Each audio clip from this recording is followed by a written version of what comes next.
Hi,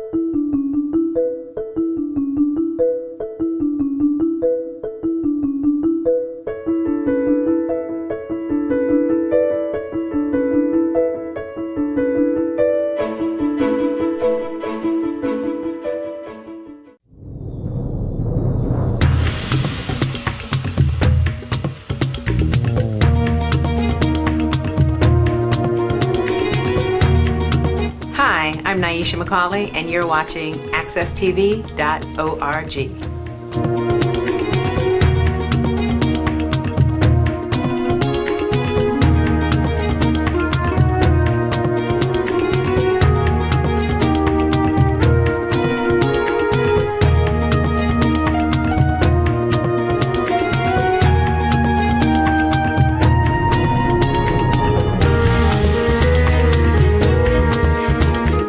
Welcome back to Miss Cleo's Storytelling Corner. This morning, I am going to read you a story. This week I was thinking about cowboys and Indians because I met this gentleman at breakfast one morning, and he was a very interesting person. He was different.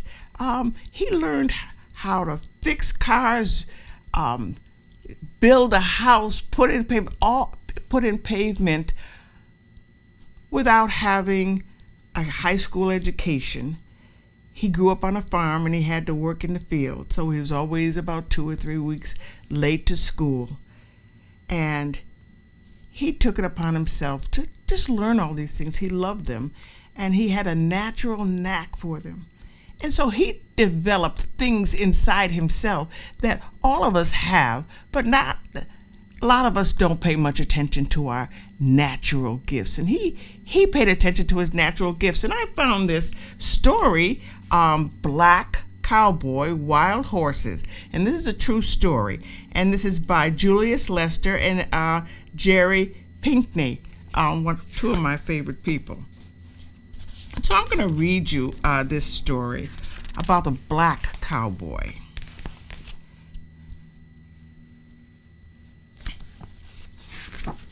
Make sure I get it right at the beginning. First light. Bob Lemon rode his horse slowly up the rise. When he reached the top, he stopped at the edge of the bluff. He looked down at the corral where the other cowboys were beginning the morning chores, then turned away and stared at the land stretching as wide as love in every direction. The sky was curved as if it were a lap on which the earth lay napping like a curled cat. High above, a hawk was suspended on cold threads of unseen winds. Far, far away at what looked to be the edge of the world, land and sky kissed. He guided Warrior, his black stallion, slowly down the bluff. When they reached the bottom, the horse reared, eager to run across the vastness of the plains until he reached forever. Bob smiled and patted him gently on the neck. Easy, easy, he whispered. We'll have time for that, but not yet. He let the horse trot for a while, then slowly slowed him and began peering intensely at the ground as if looking for the answer to a question he scarcely understood. It was late afternoon when he saw them. The hoofprints of mustangs, the wild horses that lived on the plains. He stopped, dismounted, and walked across carefully until he had seen all the prints.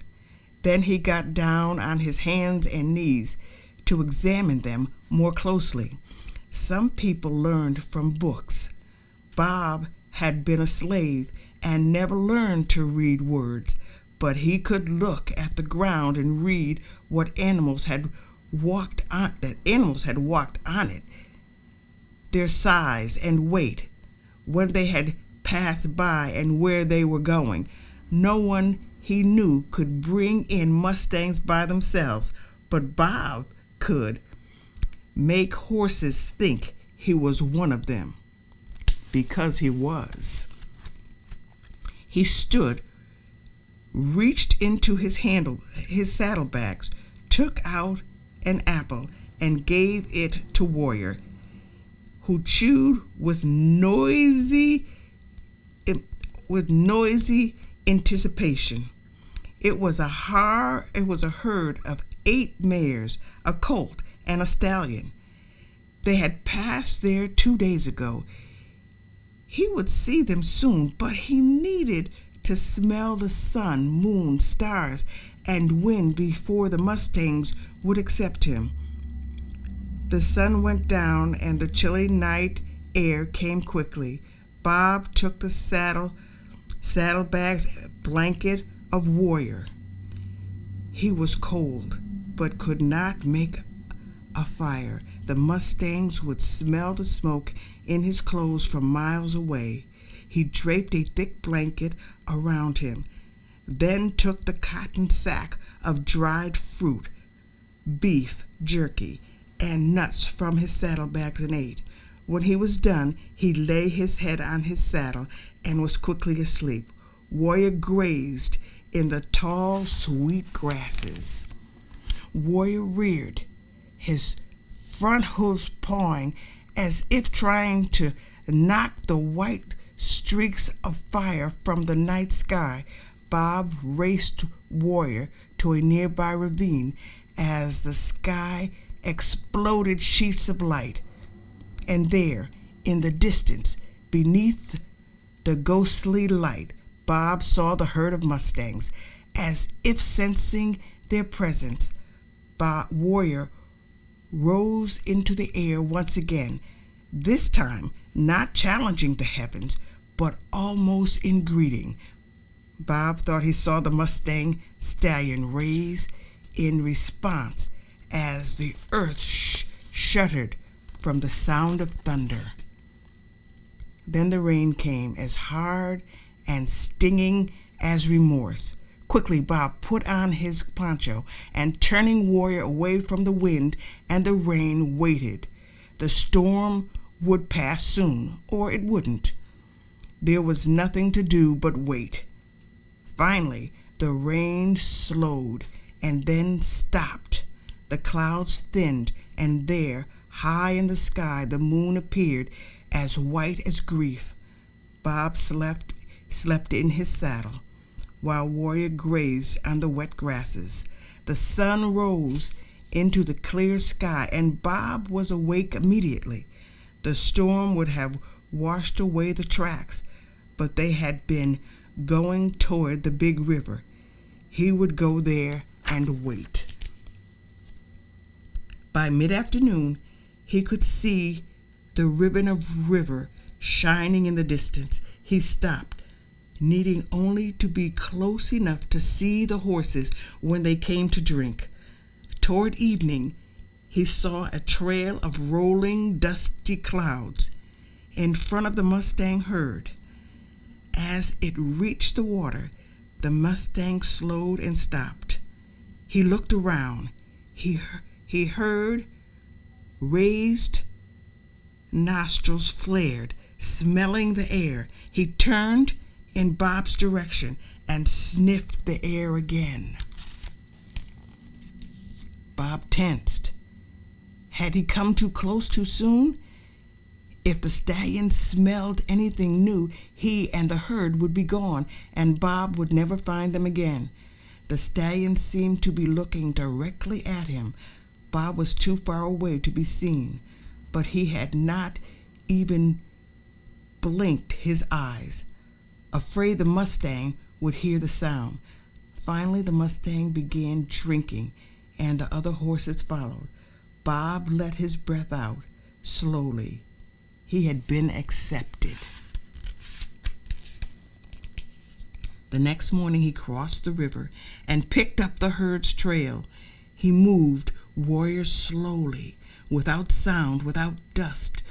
Soon he saw them grazing. He stopped. The horses did not notice him. After a while, he moved farther forward, slowly, quietly. The stallion raised his head. Bob stopped. When the stallion went back to grazing, Bob moved forward again. All day, Bob watched the herd, moving only when it moved, but always coming closer. The Mustangs sensed his presence. They thought he was a horse. So did he. The following morning, Bob and Warrior walked into the herd. The stallions eyed them for a moment. Then, as if to test this newcomer, he led the herd off in a gallop. Bob lay flat across Warrior's back and moved with the herd. If anyone had been watching, they would not have noticed a man among the horses. When the herd set out early the next morning, it was moving slowly. If the horses had been going faster, it would not have happened. The colt fell to the ground as if she had stepped into a hole and broken her leg. Bob and the horses heard the chilling sound of the rattlesnakes didn't always give a warning before they struck. Sometimes when someone or something came too close, they bit with the fury of fear. The horses whinnied, pranced nervously, smelling the snake and death among them. Bob saw the rattler, as beautiful as a necklace, gliding silently through the tall grasses. He made no move to kill it. Everything in nature had the right to protect itself, especially when it was afraid. The stallions galloped to the colt. He pushed at her. The colt struggled to get up, but fell to her side, shivering and kicking feebly with her thin legs. Quickly she was dead. Already vultures circled high in the sky. The Mustangs mauled aimlessly. The colt's mother whinnied, refused to leave the side of her colt. The stallion wanted to move the herd from there and push the mare with his head. She refused to budge, and he nipped her on the rump. She kicked away. Before she could return to the colt, the stallion bit her again, this time harder. She ran toward the herd. He bit her a third time, and the herd was off. As they galloped away, Bob looked back. The vultures were descending from the sky as gracefully as dust. We're going to stop right there. We'll come back to that story. But right now we're going to take a break. So we'll be right back. Come back and listen to that story. See you in a moment.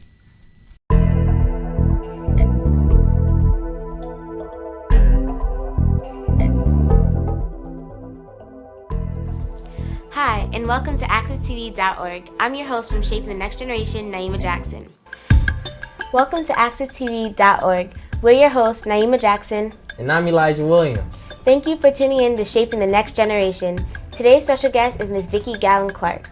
Ms. Vicki will stop by on the show to talk about her role in the Blue Hills Civic. Now, if you haven't heard about Blue Hills Civic Association, you should definitely look into it.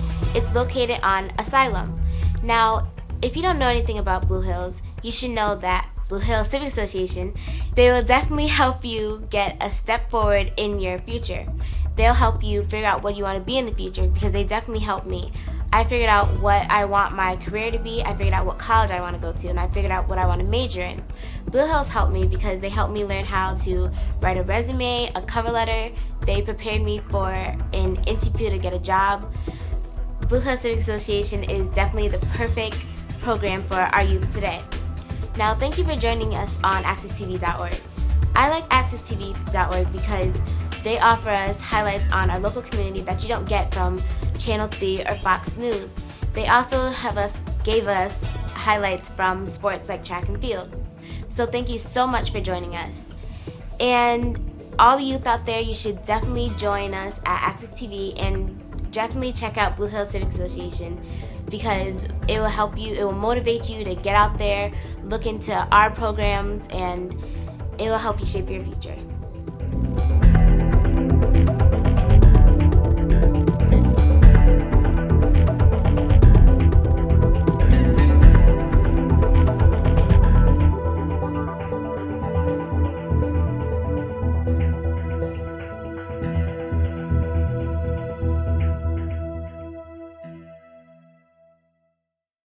How do you judge a law firm's success? Cases won, money made, or what the firm does in the community? At Dressler Strickland, we know that success is just the beginning. The true measure of success is what you do with it. For 33 years, we've used our success to help our neighbors and our community. 24/7, 11/22. Whenever you need us, we'll be there. Dressler Strickland, building communities one case at a time. Welcome back. And let's get back to Bob, who is on his horse ready to get that stallion. It was time to take over the herd. The stallion would not have the heart to fight fiercely so soon after the death of the colt. Bob galloped Warrior to the front and wheeled around, forcing the stallion to stop quickly. The herd, confused, slowed and stopped also. Bob raised Warrior to stand high on his front legs, fetlocked, pawing and kicking the air. The stallion's eyes widened. He snorted and pawed the ground, surprised and uncertain. Bob charged at the stallion. Both horses rose on hind legs, teeth bared as they kicked at each other. When they came down, Bob charged Warrior at the stallion again, pushing him backwards. Bob rushed yet again. The stallion neighed loudly and nipped Warrior on the neck. Warrior snorted angrily, reared and kicked out with his forelegs, striking the stallion on the nose. Still maintaining his balance, Warrior struck again and again. The Mustang stallion cried out in pain. Warrior pushed hard against the stallion. The stallion lost his footing and fell to the earth. Warrior rose, neighing triumphantly, his front legs pawing as if seeking for the rungs on which he could climb a ladder into the sky. The stallion crumbled to his feet, beaten. He snorted weakly. When Warrior made as if to attack again, the stallion turned, whinnied weakly, and trotted away. Bob was now the herd's leader, but would they follow him? He rode slowly at first, then faster and faster. The Mustangs followed as if being led on ropes. Throughout that day and the next, he rode with the horses. For Bob, there was only the bulging of the horses' dark eyes, the quivering of their flesh, the rippling of muscles and bending of bones in their bodies. He was now sky and plain and grass and river and horse. When his food was almost gone, Bob led the horses on one last ride, a dark surge of flesh flashing across the plains like black lightning. Toward evening, he led the herd up the steep hillside, onto the bluff, and down the slope toward the big corral. The cowboys heard him coming and opened the corral gate. Bob led the herd, but at the last moment he swerved Warrior aside, and the Mustangs flowed into the fenced enclosure. The cowboys leaped and shouted as they quickly closed the gate. Bob rode away from them and back up the bluff. He stopped and stared out onto the plain. Warrior reared and whinnied loudly. "I know," Bob whispered, "I know. Maybe someday they would ride with the Mustangs, ride to that forever place where land and sky kissed, and then ride on. Maybe someday." And that is the story of Black Cowboy, a true story. Black Cowboy, Wild Horses. And if you've noticed in that story, Bob had a gift that nobody else around him had, and he used it to the fullest. Now, if you see the picture of those Mustangs running, and Bob is among them, but you couldn't see him because he had his gift down pat. He had studied and practiced, and he knew what he was doing. He didn't need the rest of the cowboys because he had something special. Well, I meet people like that all the time. People with something special. And sometimes I'm looking at them and I want to say, knock, knock. Do you see that wonderful gift you have? Use it. Study it. Practice it as a gift.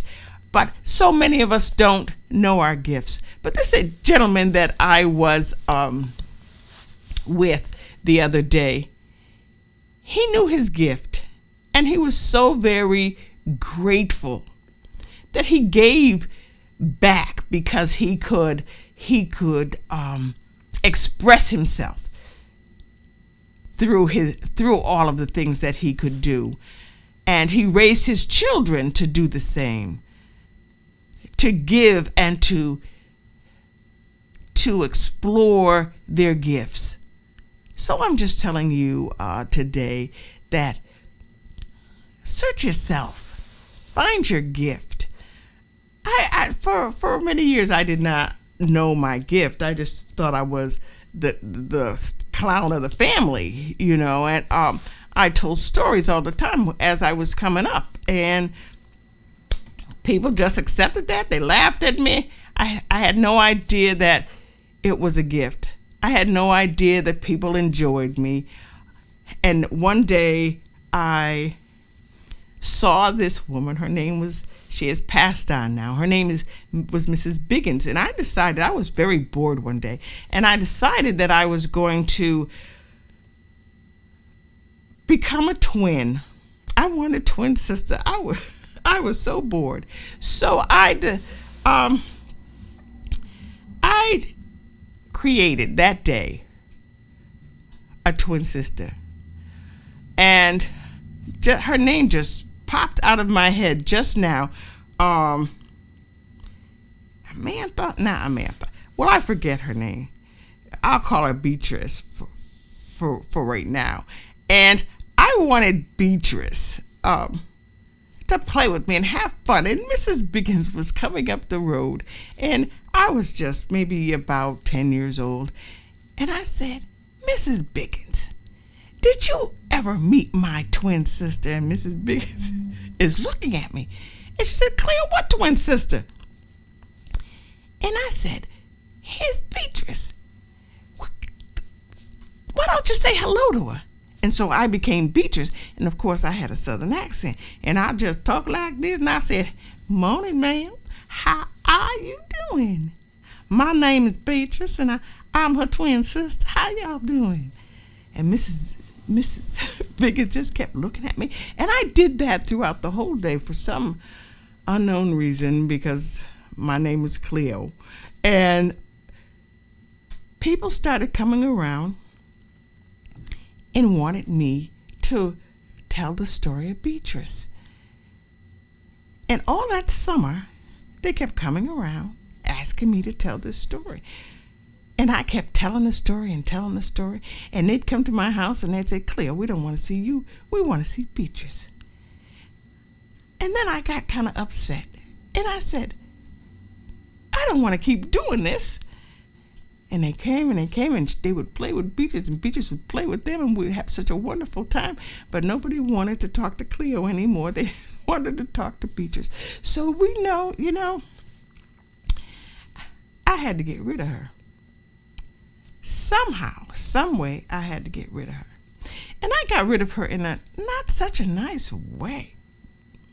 As a matter of fact, after I grew up, I realized it wasn't such a nice way. But one day, the kids came over my house, and they said, Cleo, we want to talk to Beatrice. And I said, no. She said, oh, come on, Cleo, we want to talk to Beatrice. So then I devised this plan. And the next time they came, I said, there was a big fire down south. And my sister, she's gone. I'm just so sorry she's gone. Now, one tear in my eye. And they said, she is, Cleo. She's gone. I said, yes. Of course, they knew it was me all the time. But they wanted to play this game with me, I suppose. But I was tired of playing the game. So I got rid of her. And that was a terrible way to get rid of her. I to this day, I said I could have done something else. Said she took a long trip, said she went somewhere, but I got rid of her permanently and forever. But I never made up a story again like that where someone died in such a violent way. I'll just, they just went on a trip or something like that. Never did that again. But I was so really tired of my twin. And I used my little gift to entertain my family and to entertain the neighbors around me. And when I became grown and I told a story, someone said to me, hey, you're a storyteller. I said, I am. I'm a storyteller. I'm not a storyteller, because I thought I was just a big joke to my family. But they said, yes, you're a storyteller. And I went into a church one time and I told a story. And I might have told you this before. And my sister gets up and says, what's the excitement? That's what you always do. You've been doing that forever. Why is it so special? It was special to her because she always experienced it. She said, yes, Cleo, you always enjoyed your stories, and when you come into the room, you light up the room with your stories. Isn't it a shame that when I was coming up, nobody ever told me that, and not until I was grown? So develop your talents and tell people when you enjoy them. Tell your children what they're good at. Give them a little boost up. And now it's time to go. I'm sorry, but thank you for being with me today. I really enjoy you every single week, and I hope you come back and see me next week. And you remember, read a little, write a little, dream big, dream big. See you next week.